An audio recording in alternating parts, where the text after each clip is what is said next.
So the title for the lesson today from Psalm 125 is How to Be Unshakable.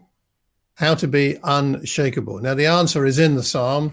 No plot spoiler really here, but the way to be unshakable is to trust in the Lord. It's as simple as that, or perhaps it's also as complex or as deep as that. How do we be unshakable? Who cannot be shaken, endure forever? We trust in the Lord. So today what we're doing is we're unpacking how to be unshakable, as in, what does it really mean to trust the Lord? What does it mean to trust him? How do we trust him? Why should we trust him? A mixture of how and why as we go through this today. But before I get into the main thing I'd like to share, I have a little competition for us this morning. There's a prize for one adult and there's a prize for one child. And what I need in the chat box, so get your fingers ready to be typing in there, I would like phrases that are sort of well-known phrases or titles or names, excuse me, connected with the word shake. They have the word shake in them, or shaken, or shaking, or shook. Any part of that word shake or shaken. Phrases, titles, names, handshakes is Jude. Okay, there's a shake. Shaken, not stirred. Yes, like yourself, of course. Asagi, Leon, you got beaten to it by Asagi there. I'm all shook up. Oh, I like that. Yeah, that song. Shaken, not stirred again. Shakespeare. Oh, that's really erudite, Tunde. I hadn't thought of that one. Shakespeare. Shaken Stevens. So some of us of a certain age will remember the pop star Shaken Stevens. Shake-tastic. Shake, rattle, and roll. Yeah, Bill, that fits for you, I think, doesn't it? Very good. Another one from Jude. I just want to shake. Bronwyn, shake your booty. I think we should perhaps see that later on screen. What do you think? Shakira, I might be stretching it slightly. Shake and vac. There's someone who's been watching too many adverts. Thank you, Chantil. Milkshake. Yeah, okay. I wouldn't mind one of those. Shake a cake restaurant. No, well, that's one Lisa will have to take us to, so I haven't heard of that. Sagi again. Shake it off. Yeah, shake it. Oh, EVA. Yeah, thanks, EVA. Yeah, shake it off, that song. Who's it by? Remind me. I can't remember. Is it Swift? Is it? Anyway. Simon. 2 shakes of a lion's tail, 2 shakes of a pony's tail, 2 shakes of a, yeah, all right. Simon, oh, from Pat, Patricia. Danny, you loved Shaken Stevens. Yeah, we'll pray for you. Okay.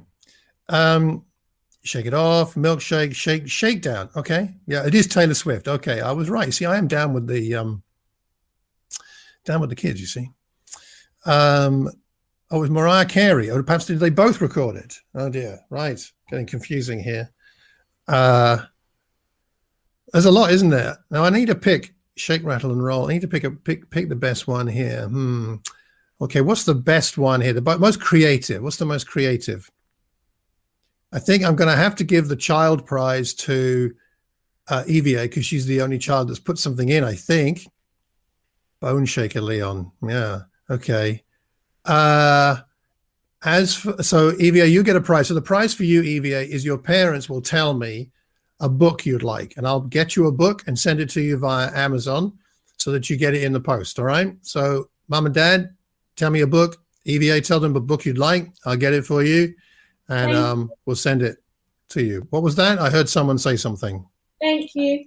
You're welcome, Eva. You're very welcome. Shake a leg, Bill. That's it. Okay, for the adult prize, who do I go for here?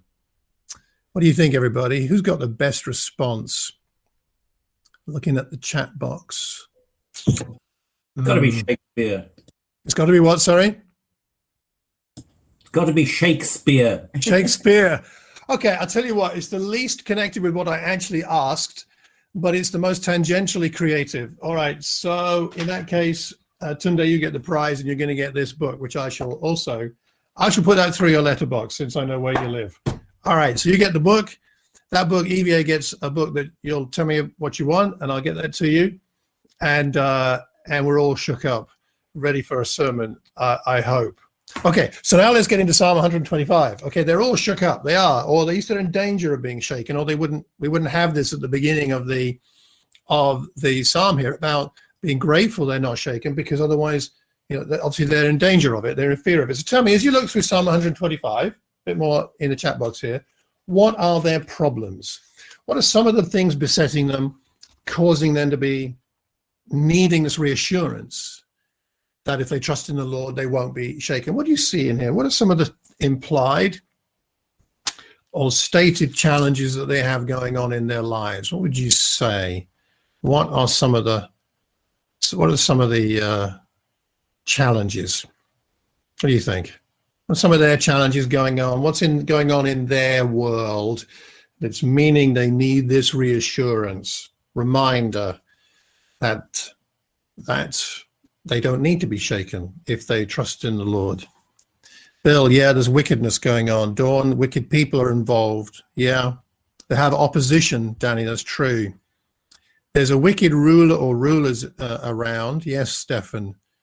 Dawn, crooked ways are around them, tempting them perhaps. Thank you, Dawn. Crooked ways. Dawn, are you a teacher? Can you spell? Oh no, you're a science teacher. I forgot. Okay, that's all right then. Danny, perhaps temptation. Yeah, temptations, and Etta, temptation to do wrong. We see that, don't we? And they're worried about the fact they're surrounded and their hands might do evil. Exactly. Anything else? No, that's all right. I'll move on. They have a number of problems, don't they? At least some of the problems they have is that they're concerned about being mixed in with those who are wicked, however we define that. So they're mixed in with those people. They're in danger, perhaps, of participating in unrighteous behaviors they don't want to or know that are not healthy for them and their relationship with God. They are perhaps in that situation where bad character, bad company corrupts good character. I sense that they're afraid that they may not be able to stand the test of being mixed in with those who are not righteous. They won't make it through this trial. And also I think they're afraid, or that they're anxious, that this trial won't end. It will go on beyond what they can handle. And so they're feeling shaken.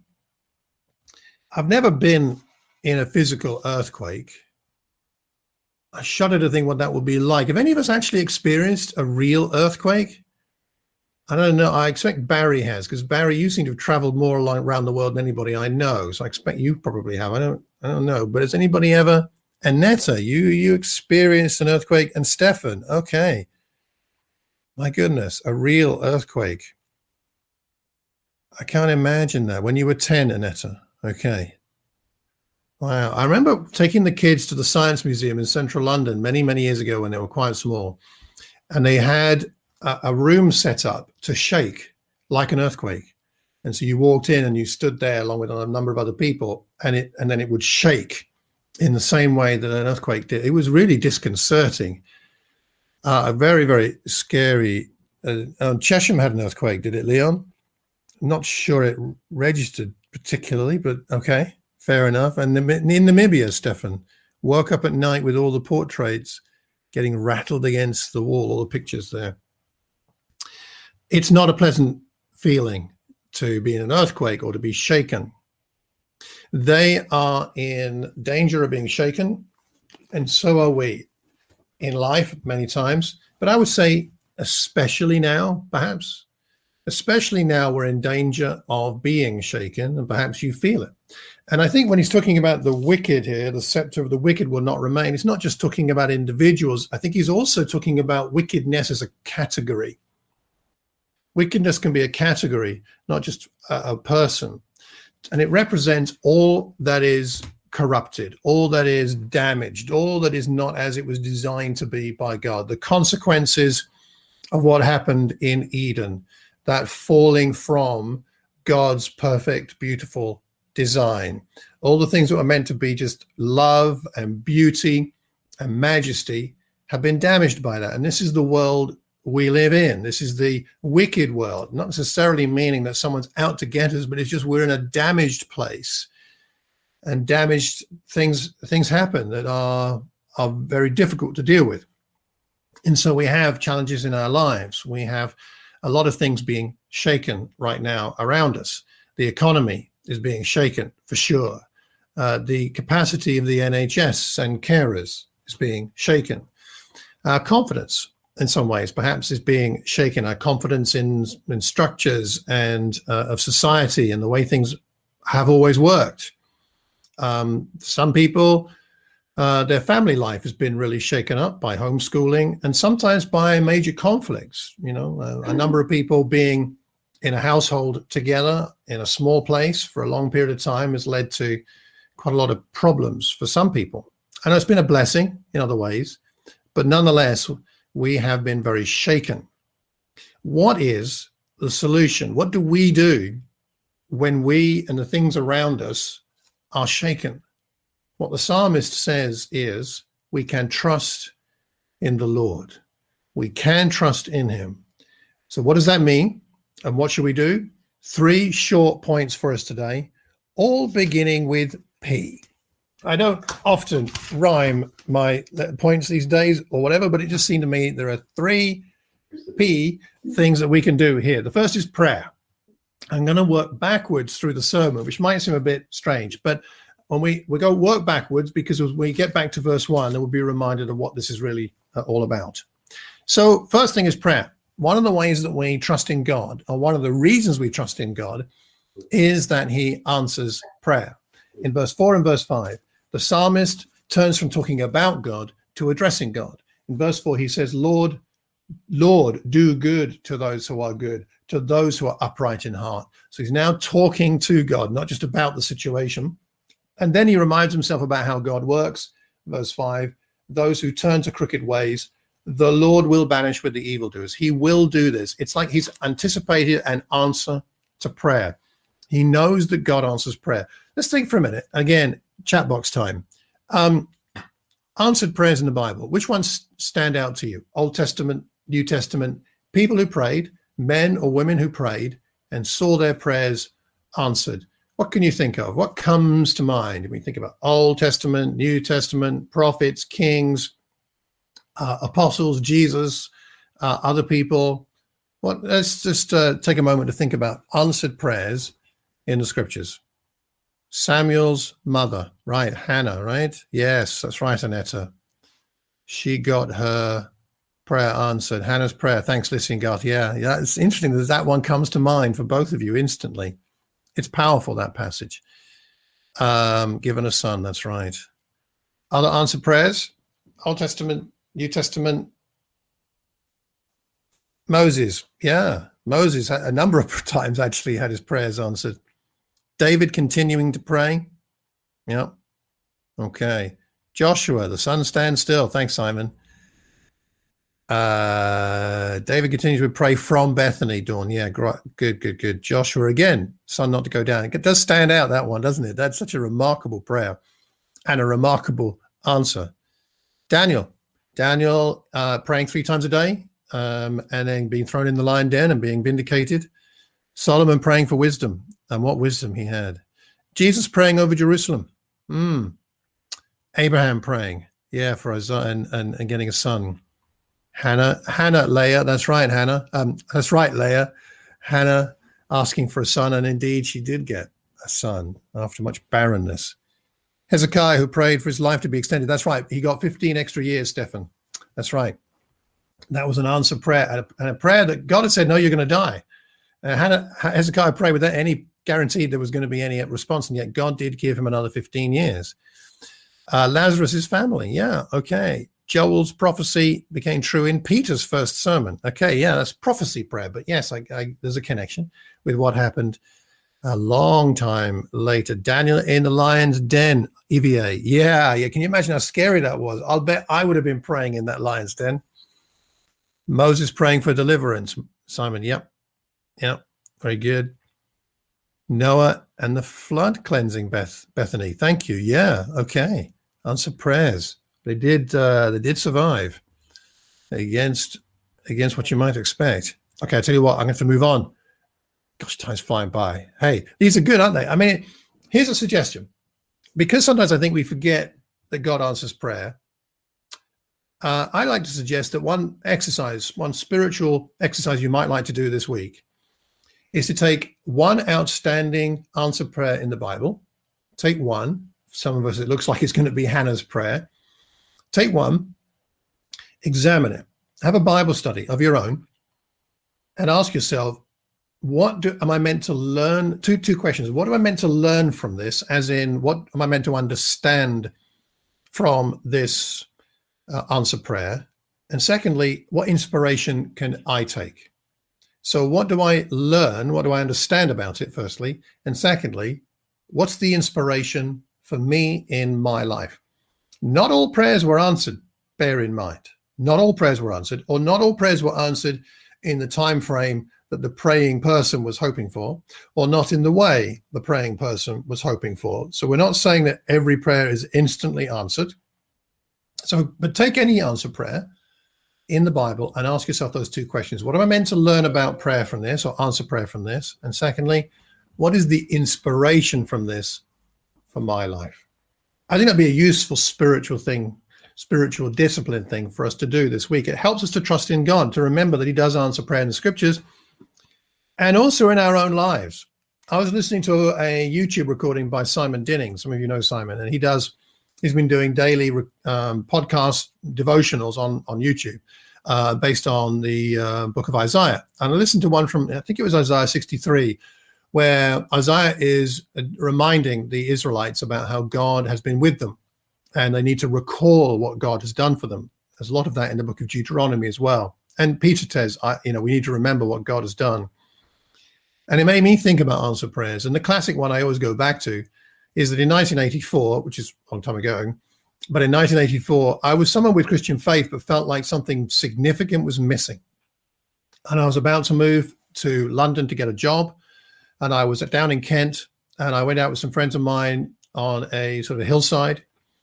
And I was out there and I was praying, and I prayed, God, when I move to London, please, I need to meet some men of faith who can show me what it really means to live a life of faith.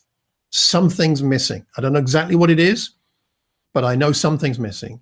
And please, God, lead me to some people who can show me what a faith-filled life really looks like. And I moved into a flat with some other chaps who went to church. I went with them, and I went to what was then the Central London Church of Christ, of which we're all kind of connected by history in some way or other, in Watford. And then I did meet those men of faith. I did learn really what it meant to repent, what it really meant to be a disciple of Jesus, what it really meant, well, the significance of being baptized into Christ. These were things that I had read in the scriptures but didn't understand. God answered that prayer. I'm pretty sure that all of us on this call can remember times when we've prayed and God has answered.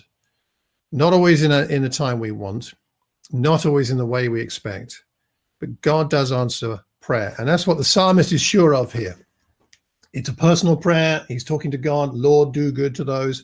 It's honest, it's personal. He's asking God to honor his own promises in verse 4 and to sort out the mess in verse 5. Note, he doesn't pray against the wicked. He leaves it in God's hands. He prays to the Lord, asking him to do what he can do. He leaves things in God's hands. We know that God hears our prayers. The Spirit intercedes for us. Romans 8:26 and 27. The Spirit intercedes for God's people in accordance with the will of God. We know that Jesus intercedes for us. Romans 8:34. Christ Jesus, who died, more than that, who is raised to life, is at the right hand of God and is also interceding for us. So why do we trust in God? We trust in God even when things are being shaken around us, because he answers prayer sooner or later. And he will either get you out of the situation that is shaking around you, or he'll get you through it. Even if you don't think you can, he will. So that's the first P, prayer. We trust God because he answers prayer. Secondly, we trust in God because they're passing. Our second P is passing. These trials are temporary. In verse 3 of our psalm, the scepter of the wicked will not remain. That's the key word, remain, over the land allotted to the righteous. They won't remain. The psalmist knows that those causing the problems for him and his people are not going to last. It's all temporary. 2 Corinthians 4, verse 17. Our light and momentary troubles are achieving for us an eternal glory that far outweighs them all. Look, you and I know a lot of times our trials don't feel temporary and they don't feel like they're light and momentary.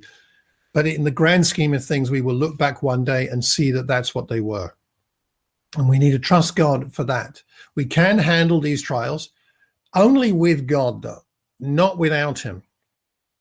I like what Eugene Peterson has to say about this concept here from the book, which is about the Psalms of Ascent. He says this: nothing counter to God's justice has any eternity in it. So none of the things that are shaking us or shaking around us have any eternity to them. That's why we know we don't have to be overly concerned, because it is temporary. He says, it's as if all evil has a sell-by date. We may not see the date, only God does, but it is there. So by way of illustration, it's a bit like I have here a pack of uncooked spaghetti. Gluten-free, of course, for me. I have this pack of spaghetti, and if I'm looking just at the front, so I will show you on the video the front, there you go, you can see the front. There's no sell-by date on there. There's no use-by date, sell-by date, best before date, or anything like that. But I'm only showing you the front. You can't see the back. So if I turn it up the right way, I can tell you that on the back, the date it has here, best before end of September 2022. So we need to eat this by September 2022, two and a bit years from now. So there we go. You can't see that that best before date. I can. It's a bit like that with us and God. We see only the troubled side of things, but God sees when it's going to end. He knows it will end. We know it'll end if we think about it, because everything in this world is temporary and everything in life is temporary. But he can see the best before or the most evil before date end. Anyway, he knows when it's going to end. He sees it. And so we can trust him, because this is true, that evil has its day, but it will end. And that's a wonderful thing to think about. And in the meantime, we know that Jesus understands what we're going through. Hebrews chapter 4, verses 15 and 16. We do not have a high priest who is unable to empathize with our weaknesses, but we have one who has been tempted in every way, just as we are, yet he did not sin. Let us then approach the throne of grace with confidence, going back to prayer really, so that we may receive mercy and find grace to help us in our time of need. So why do we trust in God? We trust in God because our trials are temporary and they have a purpose. They make us more Christ-like. Third P, finally. Prayer, what did I say? Prayer, passing, and presence. The third P is presence. We trust in God because of his permanent and powerful presence. That's why we trust in God. At the beginning of the psalm, he says, in verse 2 actually, the mountains, as the mountains surround Jerusalem, so the Lord surrounds his people both now and evermore. As the mountains surround Jerusalem. Now, as you probably know, Jerusalem is a mountain. It's on a, the city is on a hill, and it's surrounded by valleys. And you have the Jerusalem on the hill, you have the valleys, and then you have more mountains coming up the other side of the valleys. And what that means is, because those mountains are a little higher actually than Jerusalem, or about the same level roughly, but it means that Jerusalem is like it's in a saucer of hills. So you've got this mountain of Jerusalem, the valleys around, and then the mountains around that. So Jerusalem's in this bowl, almost like a saucer. It's surrounded by the other mountains. And he says, that's what it's like when the Lord surrounds his people. I love this image. The Lord surrounds his people. So it's like we're in our own situation. We're in our own bubble, maybe. And then it's the Lord is surrounding us. One of the Psalms talks about how God's angels encamp around those who fear him. He's surrounding you. You are safe within that protection. The shaking might be going on outside there, but you are protected. Like the Lord is my shepherd, right? He's looking after us with his rod and his staff. We are surrounded by God's protection. That's a wonderful thing to meditate on and pray about. Being surrounded keeps us safe. I'm reminded of a situation that happened many years ago when Penny and I lived in Manchester. Some of you know we had the privilege of being part of the Manchester church for about 5 years and in a leadership role there. And one day we had a meeting for leaders in the church, and I was with the men in one location and Penny was with the women in another, in a place called Platt's Chapel, which I don't, Danny might know. I don't know if you ever visited that when you came to Manchester over from Leeds. But we had this meeting in Platt's Chapel, and the men were meeting in some other place, and we got a phone call during the meeting, and it was from one of the women, and said that they were being attacked. So we all jumped in our cars and drove over there, and by then it was all over. But what had happened was there was a chap who had decided to take against the church. His girlfriend had become a Christian, or his ex-girlfriend, and he was very upset. And he came to that meeting and confronted the women very angrily about all this. And so Penny, being the person of courage that she is, the women were sitting in a sort of, I think, in like a circle or a semicircle. She stood up and confronted the chap and said, "You need to leave." And he was having a real go at her, and she said, "You need to leave." And the other women were behind her. And then he slapped her. He slapped Penny so hard, it knocked her off her feet. She fell backwards into the group of women. It was one of those just horrible situations. And it was terrible. Nothing really good about that. But what was beautiful, just for a moment, was as Penny fell back and the women sort of caught her and kept her, the women then all stood up and stood round Penny in a circle. And they stood around her, protecting her from this chap. And when he saw that that was it, he left. He ran away. In some ways, perhaps lucky for him that he ran away before me and the other guys got there. I don't know quite what to say about all this. It was really an awful experience for Penny. But I was so proud of her and of the women, the other women who stood up to surround her. This was a big bloke. He worked out. He could have done a lot of damage. They surrounded her. You know, we would do that, wouldn't we, for the people we care about?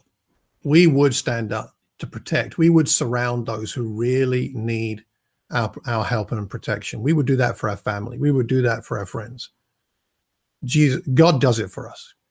And his power means that nothing ultimately harmful can get through to you and I. Nothing that this world has to offer or the forces of evil have to have at their disposal can destroy your spirit. Your spirit can be strong, even though your flesh may be weak, even though the circumstances around you may be shaking. You can be safe. You can be strong. You can be with your shepherd. You can be with your good father, and you can be with the one who surrounds you. That's something to pray about this week. Maybe to go out and pray and meditate and prayerfully meditate on this idea, on this truth that God surrounds his people. What a beautiful thing this is. So 3 things mean that we can trust God, and ways in which we can trust God. Firstly, we trust God because he answers prayer sooner or later. Secondly, we trust God because these things are passing and they're achieving something good for us. They're temporary. Evil has a sell-by date. And we trust God because of his permanent and powerful presence with us. We are the mountain Christians. We are the ones surrounded on that mountain by God. Hebrews 12 to finish off, verse 28 to 29. Therefore, since we are receiving a kingdom that cannot be shaken, let us be thankful and so worship God acceptably with reverence and awe. For our God is a consuming fire. The mountain of Zion could not be shaken.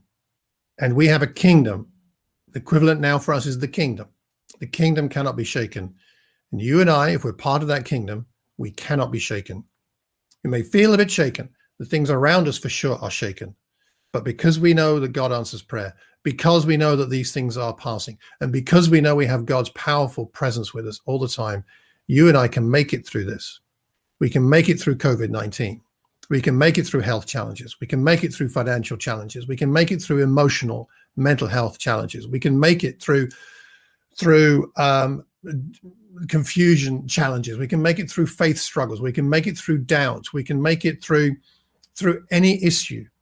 Whatever's the top 1, 2, or 3 things that are making you anxious and worried and fearful right now, you can come at those things with faith because you know that you have a God you can trust. Those who trust in the Lord are like Mount Zion, which cannot be shaken, but endures forever. Let's pray together.